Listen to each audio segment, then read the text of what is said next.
കുന്നത്തൊരു കാവുണ്ട്, കാവിനടുത്തൊരു മരമുണ്ട്, മരത്തിൽ നിറയെ പൂവുണ്ട്, പൂവറുക്കാൻ പോരുന്നു പൂങ്കുയിലെ പെണ്ണാളെ. പരുതൂരിലെ കൊടിക്കുന്നിനും MTയെ കുറിച്ച് ഏറെ പറയാനുണ്ട്. കഥകളിൽ എന്നും മുറുകെ പിടിച്ച ജീവിതഗന്ധിയായി നിറയുന്ന അനുഭവങ്ങൾ. കുന്നത്തെ കാവും പരിസര പ്രദേശങ്ങളും മലയാളികൾക്ക് ഹൃദ്യമാക്കിയ MTയെ ഓർക്കുകയാണ് ഈ കൊടിക്കുന്ന് ഗ്രാമം.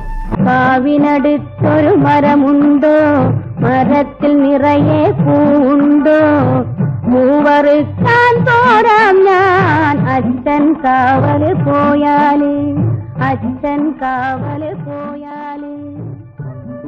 1968 MTയുടെ തൂലികയിൽ പിറന്ന അസുരവിത്ത് എന്ന ചലച്ചിത്രത്തിലെ ഈ ഗാനം മലയാളികൾ ഇന്നും നെഞ്ചേറ്റുന്നുണ്ട്. MTയുടെ കഥകളിൽ നിറയുന്ന കൊടിക്കുന്ന് ഭഗവതി ക്ഷേത്രത്തിന്റെ പശ്ചാത്തലത്തിലാണ് ഈ ഗാനം പിറവികൊണ്ടത്. ആര്യനെല്ല് വിളഞ്ഞാല് അച്ഛൻ കാവല് പോയാല്, ആടിപ്പാടാൻ പോരാമോ പൂങ്കുയിലെ പെണ്ണാളെ, പൂങ്കുയിലെ പെണ്ണാളെ. ആര്യനെല്ല് വിളഞ്ഞാല് അച്ഛൻ കാവല് പോയാല്, ആര്യനെല്ല് വിളഞ്ഞാല് അച്ഛൻ കാവല് പോയാല്, ആടിപ്പാടാൻ പോരാം ഞാൻ, അമ്മ വിരുന്നിന് പോയാല്, അമ്മ വിരുന്നിന് പോയാല്. MTക്ക് എന്നും പ്രിയപ്പെട്ട ഇടമാണ് കൂടല്ലൂരും കൊടിക്കുന്നും. കൊടിക്കുന്നിലെ പരദേവതയെ കാണാൻ MT ഇടയ്ക്കൊക്കെ എത്താറുണ്ട്. പിറന്നാൾ ദിനങ്ങൾ MT ചിലവിടുന്നതും കൊടിക്കുന്നിന്റെ മണ്ണിലായിരുന്നു. ഈ കൊടിക്കുന്ന് ക്ഷേത്രവുമായി MTക്ക് വളരെ ബന്ധം ഉള്ളൊരു ക്ഷേത്രമാണ്. ഇവിടെ അദ്ദേഹത്തിൻ്റെ ജന്മദിനത്തിൽ, ഓരോ വർഷവും ജന്മദിനത്തിൽ അദ്ദേഹം ഇവിടെ വന്ന് ഈ ഭഗവതിയെ വണങ്ങി പോകുന്ന ഒരു പതിവ് ഉണ്ടായിരുന്നു. ഈ അടുത്ത കാലത്ത് അദ്ദേഹത്തിൻ്റെ നവതി ആഘോഷവുമായി ബന്ധപ്പെട്ട് കുടുംബസമേതം അദ്ദേഹം ഈ ക്ഷേത്രത്തിലെത്തുകയും ക്ഷേത്രത്തിൻ്റെ കാര്യങ്ങൾ എല്ലാം വേണ്ട രീതിയിൽ അന്വേഷിച്ച് ഒരു ദിവസം കമ്മിറ്റി അംഗങ്ങളെല്ലാവരും കോഴിക്കോട്ടേക്ക് വരണമെന്ന് അദ്ദേഹം പറയുകയുണ്ടായി. അതിൻ്റെ അടിസ്ഥാനത്തിൽ ഞങ്ങൾ പോവുകയും അദ്ദേഹത്തിൻ്റെ ആരോഗ്യസ്ഥിതി കുറച്ച് മോശപ്പെട്ട അവസ്ഥയായിരുന്നെങ്കിലും ഞങ്ങൾക്ക് വേണ്ട എല്ലാ സഹായങ്ങളും അദ്ദേഹത്തിൻ്റെ ഭാഗത്തുനിന്ന് ഉണ്ടായിട്ടുണ്ട്.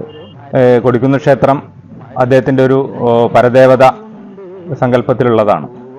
ആ ഒരു കാഴ്ചപ്പാടിൽ തന്നെയാണ് അദ്ദേഹം അവിടെ കൂടല്ലൂരുകാരെ എല്ലാവരെയും ഈ ക്ഷേത്രവുമായി അടുപ്പിക്കാൻ അദ്ദേഹം വളരെ ആത്മാർത്ഥമായ ശ്രമങ്ങൾ നടത്തിയിട്ടുണ്ട്. കാരണം കൂടല്ലൂരുമായി വളരെയധികം ബന്ധമുള്ള ഒരു ക്ഷേത്രമാണ് കൊടിക്കുന്ന്. കുന്നത്തൊരു കാവുണ്ട്, കാവിനടുത്തൊരു മരമുണ്ട്, മരത്തിൽ നിറയെ പൂവുണ്ട്, പൂവറുക്കാൻ പോരുന്നു പൂങ്കുയിലെ പെണ്ണാളെ. ആധുനികതയുടെ മാറ്റങ്ങൾ വന്നപ്പോഴും കൊടിക്കുന്ന് സെന്ററിൽ മാറ്റമില്ലാതെ നിലകൊള്ളുന്നതൊന്നേയുള്ളൂ: ഭഗവതി വിലാസം ടീ സ്റ്റാൾ. MTയുടെ കഥകളിൽ ഭഗവതി വിലാസം ടീ സ്റ്റാൾ ഇങ്ങനെ തന്നെയാണ് അന്നും ഇന്നും.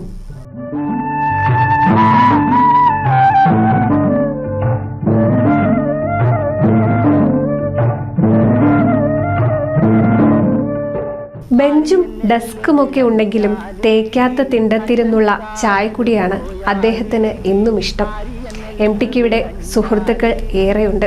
ഇടയ്ക്കൊക്കെ സന്ദർശനം നടത്തുന്ന അദ്ദേഹത്തെ കാണാൻ ഒരുപാട് ആളുകൾ എത്തും. ഇന്ന് പക്ഷേ കൊടിക്കുന്ന് ഗ്രാമവും മൗനത്തിലാണ്. പരദേവതയെ തൊഴാനും ചായ കുടിച്ച് സൗഹൃദം പങ്കുവയ്ക്കാനും ഇനി MT ഇല്ലല്ലോ എന്ന വിങ്ങൽ. അച്ഛൻ കാവല് പോയാല്, ആര്യനെല്ല് വിളഞ്ഞാല് അച്ഛൻ കാവല് പോയാല്, ആടിപ്പാടാൻ പോരാം ഞാൻ, അമ്മ വിരുന്നിന് പോയാല്, അമ്മ വിരുന്നിന് പോയാല്.